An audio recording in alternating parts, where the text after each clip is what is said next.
Welcome to another edition of the Scale the Good podcast, where we feature Creative Catalyst fellows in conversation. In this series, they will go into their own creative practices, their journeys, the pivots that they took to be where they are right now, and also explore what this fellowship means to them and how they contribute to changing the world around them for better with their creative practices. So join us and stay tuned for the CCF Fellows Special Edition podcast with the Scale the Good series.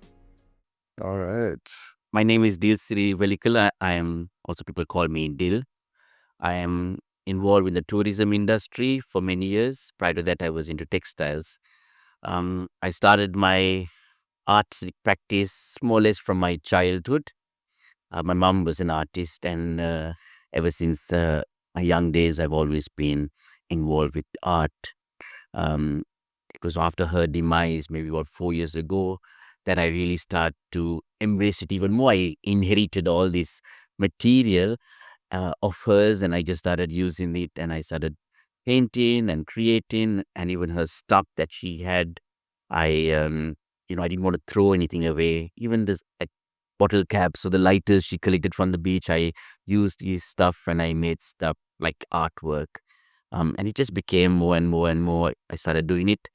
Um, and of course, the big break for me, or the big break to the world, that hey, I am not just a wannabe artist, or I could be, was when I got selected for the GLX Creative Catalyst programs.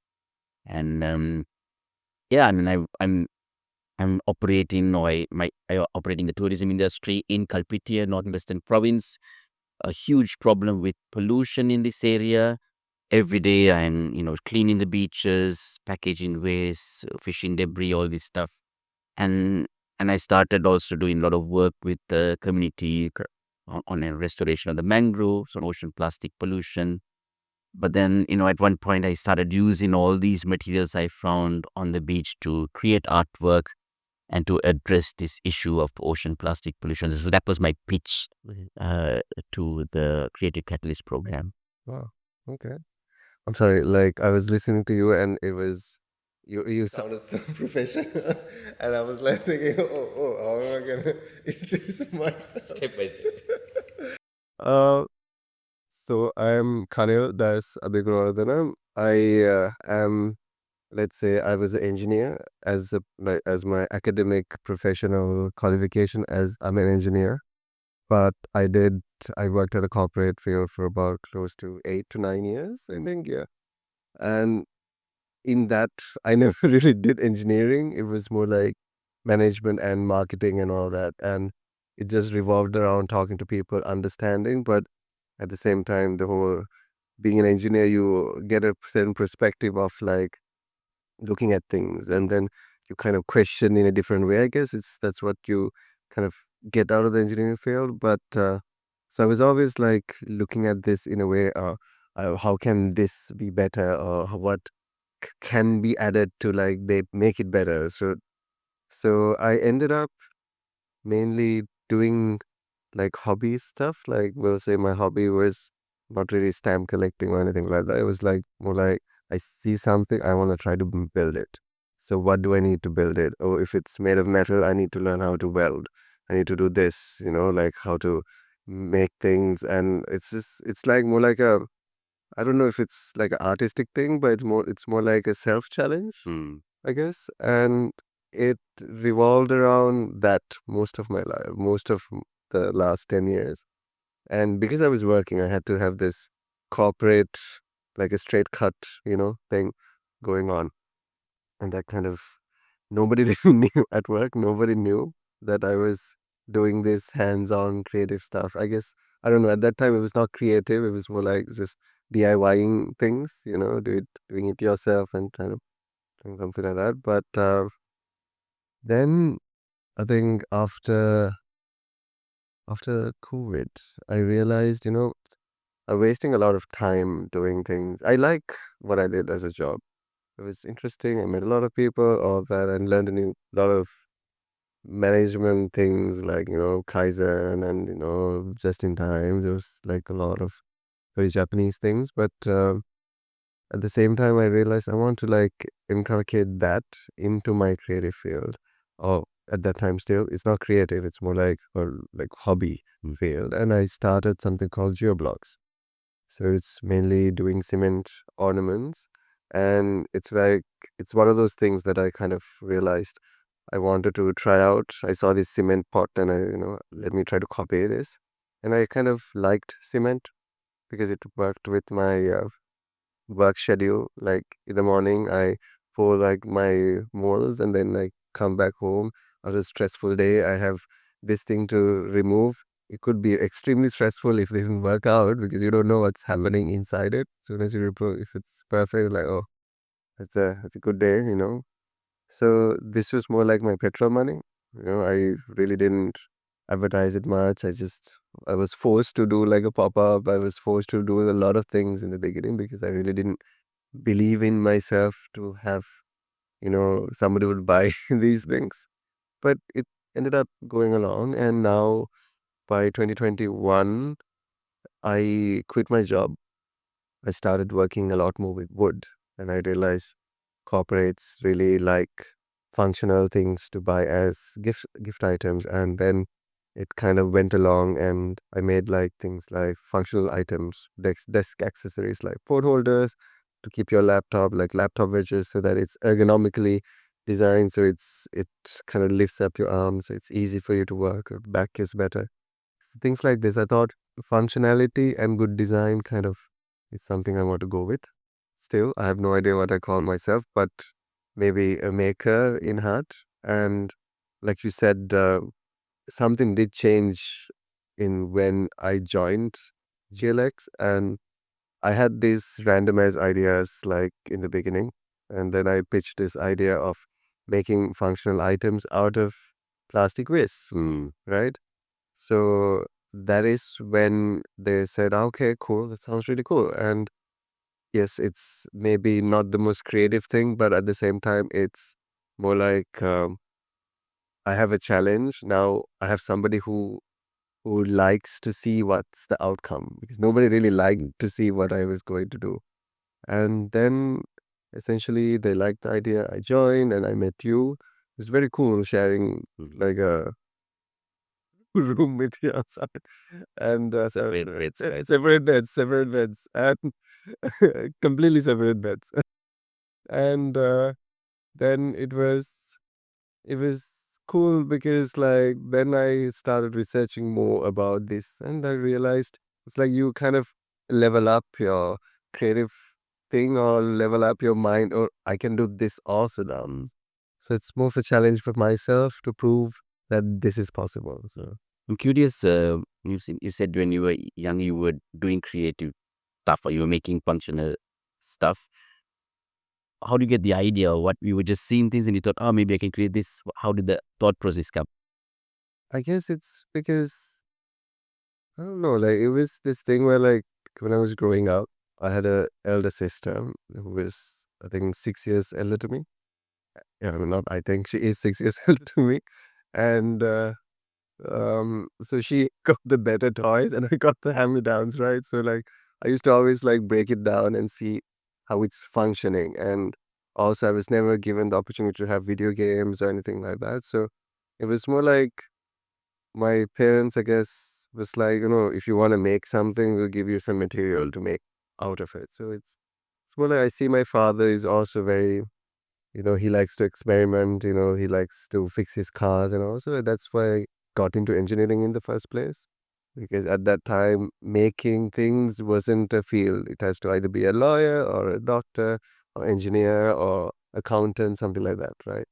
So this making things is like what is this guy trying to do, right? I think it's the same with art. It's hard to explain what you're doing in that sense, I guess. And that's what kind of got me into it's like it's curiosity to kind of see what's behind the curtain. I don't know. One thing I realized is that the more we do creative work and like the more we paint or the more we make, I think the more it just comes, more ideas come and it just all right, go like that. Instead of going like this, when you keep on doing it, it just goes up. So the thing is like when I was listening to what you were saying, you said like your mother used to collect lighters and plastic things and all that. For somebody to make something out of it, they make an art piece to kind of. So that is the starting point. You are not just collecting it, you are making something out of it. You can have a collection that is just garbage. If you can collect it and give it a meaning or have a story behind what you just did with these things is what I think is making in the sense. For me, I don't know, like everybody has a different sense of it. And fast forward to the when you went on this camp, Right. how impactful has it been? Like, it's about 6 months, 7 months. Yeah, like it's been a while. It's been what, 8, 9 months, 8 months or so, right? Yeah. So and What is the impact it has had on you since then? Has your life changed, or it's I guess it has got more stress for sure. It is a timeline thing, but it's not like on your own pace, right? So it's mostly like I think I think I lost where my trail of thought just went away, but I think it's mostly I realized that I am capable of doing things that are kind of out of my bound. It's just I feel like you were always restricted, like in the field, I guess the field I am in, and not a lot of people are there to kind of connect and talk to.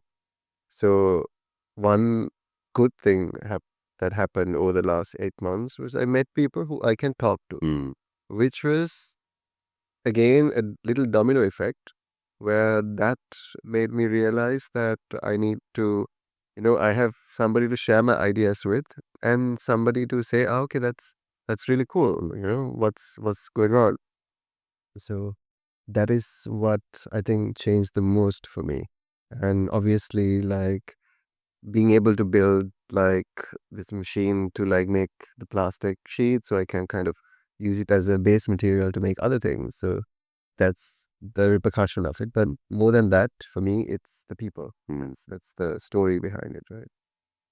So what has it been for you? Because but I mean, as I said, I was always involved with environmental work, and just when I go around Sri Lanka, I travel a lot also in the world, and I see, when we talk about 3 million tourists that the government wants to, try to strive for, Sri Lanka is not geared for this. It is my viewpoint that we have no waste management systems. of course, yes. I see it in the when I travel, I see these garbage dumps and all this stuff. So it's very it just really breaks my heart. So in Kalpiti also, where I operate from, I kept doing these projects and this work and cleaning. And yes, we had these partnerships between foreign countries and Kalpiti, which I formed. But I felt very much alone. And then, and I was like, it was after this program when I met like people who were doing in different disciplines, trying to do work and make an impact in terms of environment. I finally realized, wow, I found a group of people with the same kind of view or vision, using art to bring out a message. And for me, it was a lot of just confirmation that, hey, you're on the right path, and your work can be impactful. So it kind of just gave me that, a boost, at confidence, and a boost to not be afraid and to just, go ahead. I guess that is it's the same thing. I think both of us had that. We came into like this room and then there are people who are asking about what you do. We're like, what? But really want to know what I do. So that's I think it's also kind of makes your gears run a bit, right? I think like you're not just stagnant in your own thoughts when other people are also like interested in what's going on. I know it sounds very like childish to say this when others or like talk about your work. You get motivated to like either prove them wrong on something or to prove them right on something. So I think that's something that's very important, right? Yeah. I feel like, knowing what's going on in the world now, with set countries and leaders. I think it's even more relevant and even more important, the work we're doing in Sri Lanka, but also the impact globally. So, I mean, again, through this program, I got the confidence, but I also got, we got good mentors to help us understand various issues. For me, in terms of packaging waste, pollution, gave me a lot of confidence to go and meet corporates, governments, and yeah, and I had these very interesting discussions. But I also felt that wow, there is a lot of not green. It is like greenwashing, I would say, and they are doing stuff here and there, and then you know, rub it away. But the bottom line is that I mean, right now in Colombo, we have smog, right? We have smog, and we're breathing all these fumes, and it's only going to get worse. And some companies say, uh, 2050 is our goal. I think in 5 years, we have to do it now. Is what I'm saying. There is no, you cannot wait for another 20 years to find a solution for this. And I said, don't be, don't let the profit and loss statement guide your businesses. Think about the planet, think about the people, think about the community that I am in. Every day we are having all this pollution come to our beaches. Yeah, I remember you said like just like stuff from Thailand also comes to you guys, right? Like Yes, it's this just all more in from the area. And it's all local brands and of course multinational brands, and also a lot of fishing debris. But yes, on the east coast we have stuff coming from as far as Thailand. I was operating in Manna and Jaffna, again pollution coming from India. The smog is from India, so we have to now think, I think, in a bigger picture. We have to work with each other. Each country has to work together because this is a global problem and it's going to affect us. When we zoom out into the space, we see one Earth, and it's no point Switzerland having a perfect system, for instance, in terms of the waste management, when your neighbor, your another country is exactly polluting on one side. So just yeah, like to help each other. black and white there. It just doesn't make like I feel like you said. It's just there's no collaboration between. I guess even sometimes people, even companies in Sri Lanka, when some of the companies have like better, let's say, ways of managing waste or like plastic outputs. It's not shared. It's like it is intellectual property of theirs, but at the same time, it says no. There's no hard and fast rule. We just need to have it. Maybe share a certain thing so people can kind of look forward to kind of making a change on their own or own company or whatever. So it's more like more we talk about like the waste. I see like like in if you've been to Europe, I mean you've just been there to Switzerland, right? And just if you see milk cartons, they're not Tetra Packs. Everything is plastic. But they do have a way of recycling that specific plastic into something else. Here, all the milk cartons are Tetra Pak. Yes, it has a germ freeness and all that, but like, yes, why are you gonna keep your milk for 1 year in a shelf? What's the point? You need to like kind of create a demand and understand your demand and work accordingly and maybe reduce to plastic. Maybe you can keep it for 3 months, but people anyways buy milk and the product will say, although it's plastic, it can be recycled. It's just like you said, it's in a way greenwashing. I don't know. Am I going in the terms of like very like too much into it, or do they? At this point, I will, in in terms of recycling, I think it's a bit of a myth in that sense. I mean, the statistics are that's only like 10% of stuff are recycled, and it could be even less. And I think the key is that we need to lessen our consumption. We need to consume less. We need to travel less. Also, the microplastics of tires are a big polluting factor, and I think we have to change our lifestyle. And I also say that in Asia, in the context of Sri Lanka, we had this way of living, and in the rural villages, actually, they're not polluting as much as people like you and I, of course, and Europeans are even 20 times more. They're consuming so much, and we had to change this system of consuming. Stop consuming. I mean, that's the catch. Like what people always say, oh, using plastic is bad and all that, but I think it's a very, very amazing material. Like, I mean, it was invented like bit more than half a century ago, but it has gone from 0 to 100 very fast. And people forgot that just because plastic has become cheap, they just think, oh, let's throw it away. There's no point. That's why, I mean, if it's like some other material or that can be like, valued or whatever, people would throw it away less, like for an example, like metal. Although it says it gets disintegrated, but it also has certain chemicals that are not good for the environment to get recycled into. So people still use it. Aluminium is 99 or 95% or something recyclable. So that's why in European countries or even US, they use everything from water to soda cans are all aluminium because it can be recycled. I So, was curious. To change the. sorry? What is your project again? What you're doing? So what Your art. is What is your going? art project? It's not exactly an art project. Well, Yeah. Sorry.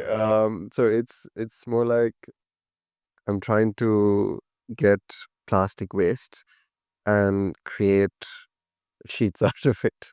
okay. It's not a big concept. It's like because I work with a lot of wood and I It mean like a sheet like this. yeah, like a sheet like Okay. for a table or like just imagine a piece of plywood, something like that, in different thicknesses. Hopefully, it works like that, and so that I can make things out of that plastic, which is more like you compact the garbage or not plastic waste into something solid, and then you are giving it a new life Mm. that can be used. It's not like one-time use item. It could be like a table. Be there for a while, and after that table, we'll say breaks. I mean, it's plastic will last forever if you take care of it in the terms of a table. But and the idea is like even a coaster. Just imagine you are drinking something, let's say Coke or whatever, in a cup, and you're using a coaster that's literally made out of plastic from Coke bottles. So that's the irony of it, right? So that's where that's where the point came to me. Why not kind of try to like be funny about it and just make something out of Coke lids to make a coaster for somebody who's drinking Coke. That's the amount of waste that I collected from, like, we'll say you or somebody else to make something. That's the thing. It's just To let an educational angle to it, like say there would be a tag saying consume less, for instance, or that's the thing. What I'm creating is just the material, so that it's up to me or somebody else who wants this material or this sheet of plastic to make anything out of it. It's like it's like it's a platform for anything you want to do, basically. So that's why I'm not saying I don't want to go in the terms of I don't want to collect. I don't want to do that. I want to come to the end goal of it because I hear a lot of people say we are collecting management centers, all that. But what happens after it? there's no. When I clean, I don't know what to do. What to do with it, guys? Yes. And I try to give it to companies, like say, and they say this is contaminated with sand or something, so we cannot use it for, let's say, food or to recycle. That's the thing. That's where I guess like design comes into play. Like certain, let's say, recycled plastic cannot be used for food, right? So because of that, you just need to kind of make a product that doesn't require food on it, you know?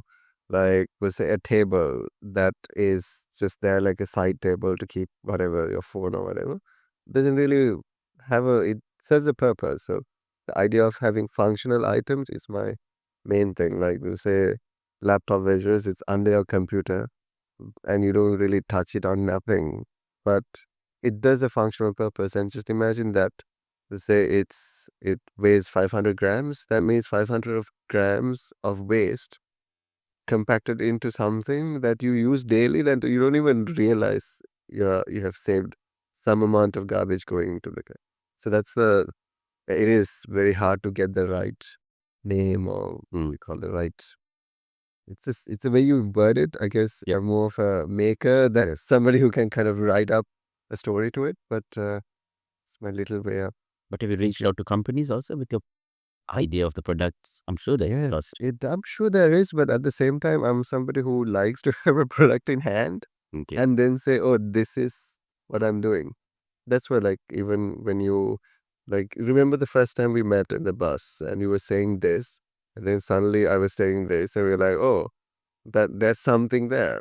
There's ways that you need to kind of take away, and you can actually make, we'll say, for your hotel, you can have tables made of plastic that was literally collected like 2 months ago from the beach. Yeah, I can see it working, and then the message around it also is there. Yeah, You know, it's like it's curiosity. Like people need to be like, oh, what is this? Is not wood. What is this made of? So yeah, that's when you plug in the point. Oh, this is the base 2 months from. yeah. My work is a bit more in your face, extreme. I think I'm scared of some of the people I ask for interviews.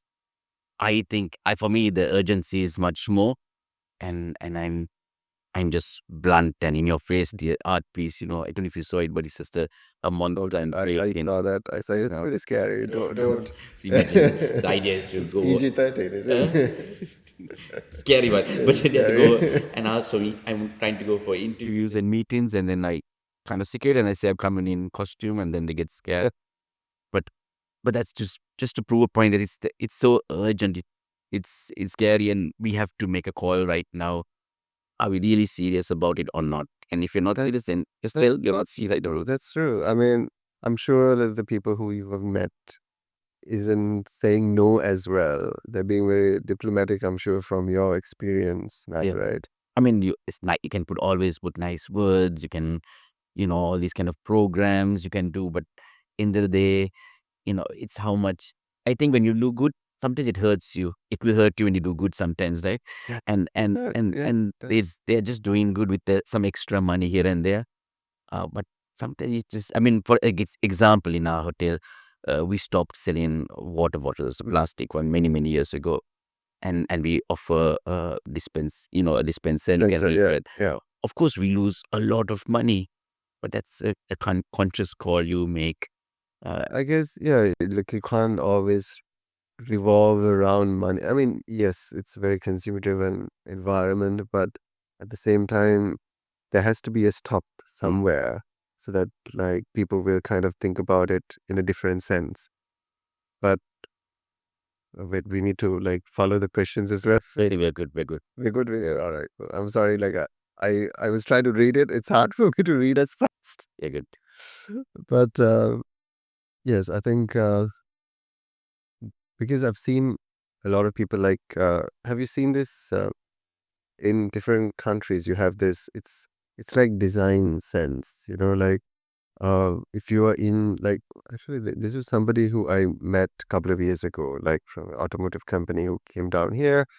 They were doing like this talk, and I was just talking to him. He said like in Japan, like usually in the urinals, there's a little fly sticker on it, right? So that's directly making somebody think, oh, there's a fly, so let's aim to that's it. So it's like that. It's more like you need to create an environment that kind of incubates the whole idea of let me really not use a plastic bottle here. So that's and then also you question yourself, oh, I should not use it because it's not really, I mean, let me just not use it, right? It's not good. Um, one thing, there's running water there and a cup, might as well just use that. That's that's where you need to like somebody has to think about it and kind of come up with a concept in that sense. Like even like water cups, sometimes disposable cups, they're like cones, right? That's because you're supposed to not just keep it somewhere. I mean, it doesn't keep. So if you're taking water, you have to take it the amount you want it, or else you cannot. There's no place to keep the water, so you need to just drink the whole thing. So that means you're not either taking the amount of water you need, not too much water. So that's less consumption of water. So it's like a little loop, Yes. right? So Going back to our group, Yes. And I was thinking, when you're talking, I'm thinking like, we are all diverse. There was the singer, and then one is doing like puppeteer, and then the photographer, the journalist, and then you are an engineer. And when you explain, oh, now it makes, this cup and all, oh, it's quite cool. I think what they did, the experiment they did where they brought Different different fields. fields, but Yeah. creatives in different fields. So until until at that point, when we were there for 2 weeks, I did not call myself a creative, but now I feel like, oh, maybe I am in my own way. I'm creative. No, on your own way, you are creative, and I still put wannabe artist. Once the exhibition is there, then pay bill. the But yeah, it's fun. I mean, I do have a lot of fun doing this stuff, and it's to engage, of course, engage with community, with the tourists also. They actually came and they helped me make. oh, is it? Yeah, and then they're super engaged, and then the conversations that happen. Then I think it's, I don't know, like for me, it's the story behind what you just did. So, like when we would say from like a kid to growing up, like when you look back, it's the stories that kind of, or stories or situations that you have been.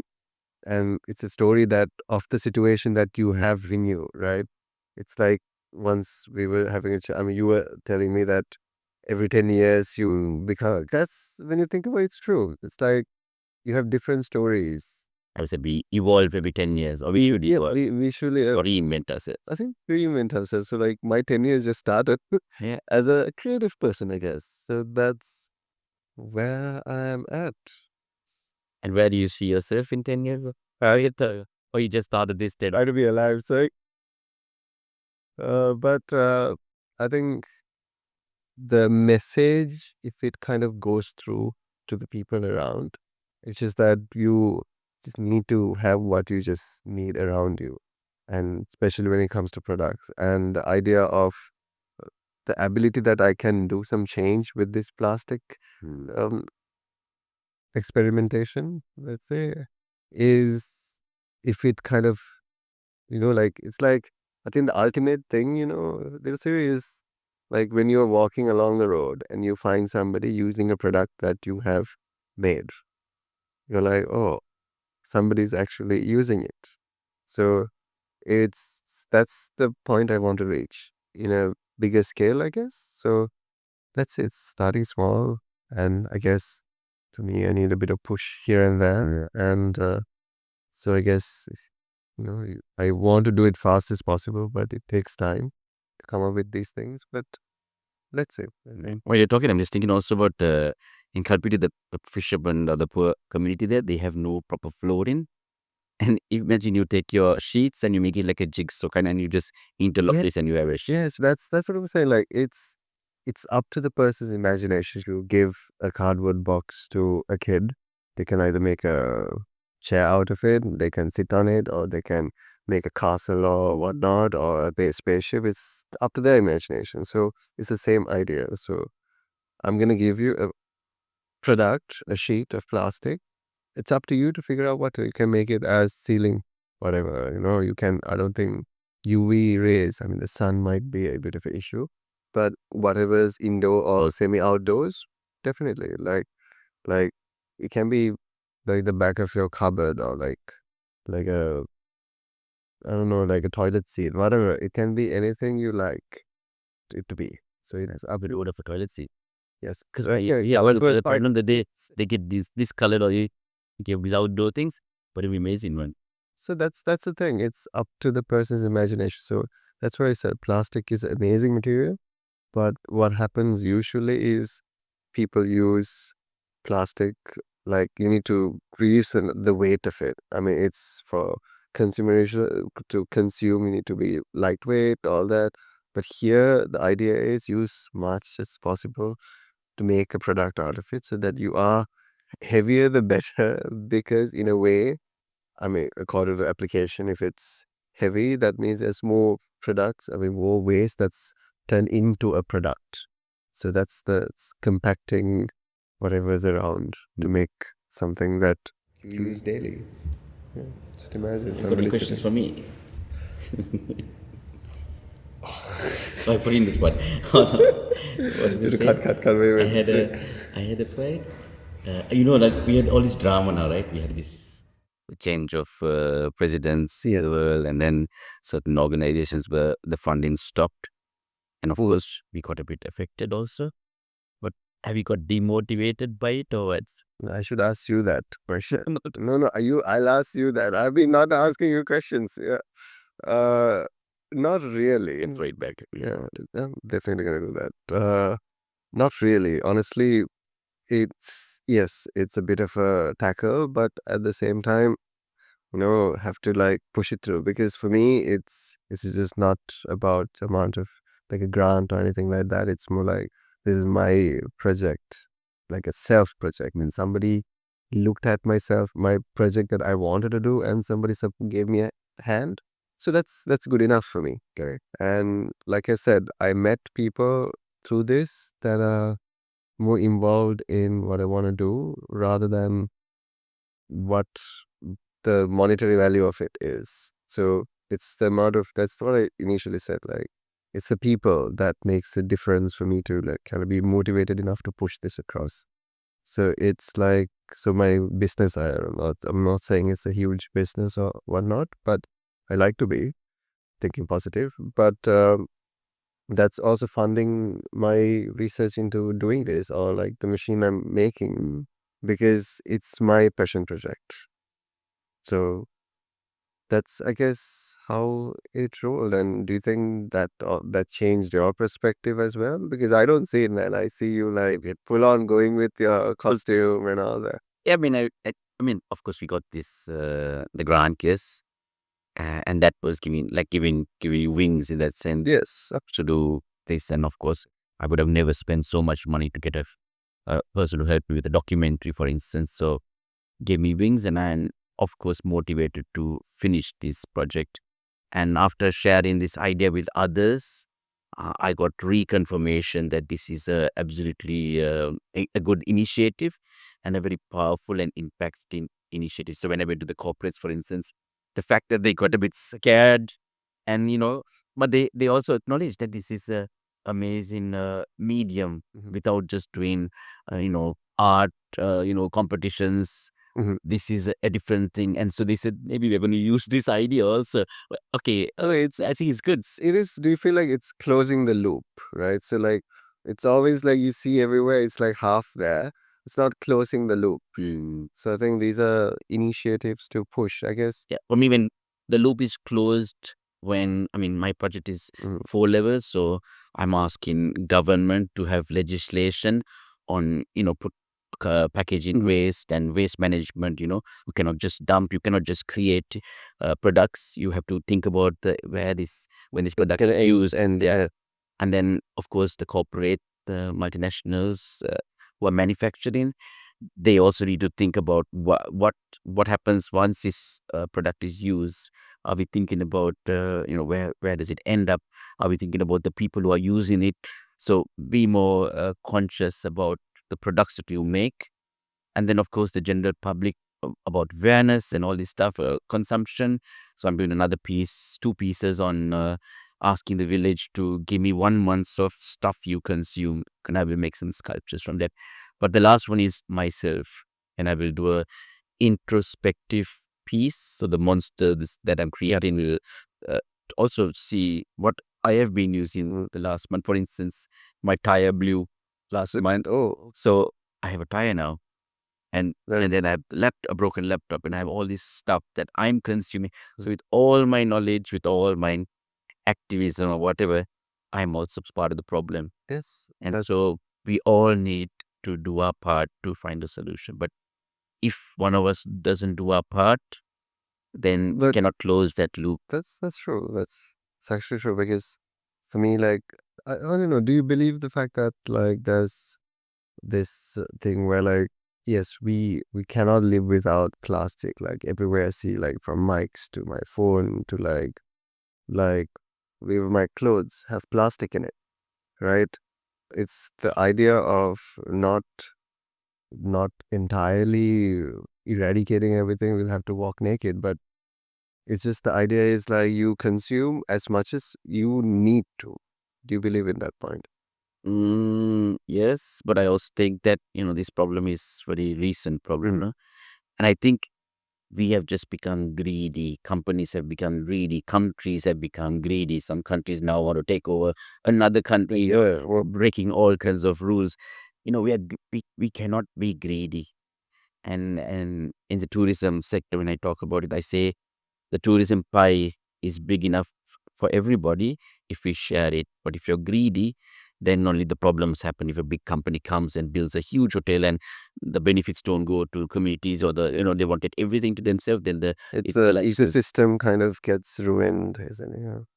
So yeah, I think we have to have a radical shift in the way we live, the way we consume, the way we see this planet. I mean, right now we are breathing polluted air in our tropical paradise, and it's only going to get worse. And I think we need drastic measures to be done. If we want to save ourselves, humanity, all this stuff. It might be a mass extinction like that. Yeah, you never know. Like, No, I mean, I don't want. do you know, like, do you know why it's not the media that blew, came down. It was the smog, Correct. right? So, never know, man. I think it's happening. But I'm an eternal optimist, but there are some things that it's scary world too. Let's say when in children, it's a scary world, I think. But yeah, anyway, But do you know this? Do you think we are going a bit too long on this? yes, I think we can close. Yeah. But one thing that you wanted to, something you said, like the multinational thing. Do you know, this is like a little fun fact, I guess, that Coca-Cola is the first people to introduce like bottle to bottle the exchange. And then they're the people who stopped it because something called plastic came to be. So it closed down a whole industry of glass manufacturing at one point. But you can demand, like for us in whatever we demand for glass. Do you know that I've seen like No, there are only glass bottles. But we only have glass. We don't take plastic. okay. All right. So, and then they made a big fuss. The supply, and they said, no, we want. And so you have to create. You just put your foot down and demand. It's just Yes. it's just people need a bit of like somebody saying no, I want this. Do you remember the 1 liter Coke bottles back then? Yes. Doesn't exist anymore. So we can demand, or I say, I mean, in my art piece, I will also think, I will put alternatives. So if these companies or these brands or whatever are not doing, let's try and push to create some alternative. Maybe their local Coca-Cola will come up. I don't know. Maybe, I don't know. But that kind of a idea. And also to the clothing and all, we have so much of other materials we can use. And we don't have to stick to these brands. I think right now in Sri Lanka, it's amazing time. Everything is possible. I see all these amazing artists, designers, this clothing made, everything is happening. And much more nicer than buying, stuff that I'm wearing right now. Also, like, uh, but yeah, there's a lot of hope, I think. It's a lot of hope. It's all what we can have. Yeah. With that, we shall end. We shall end.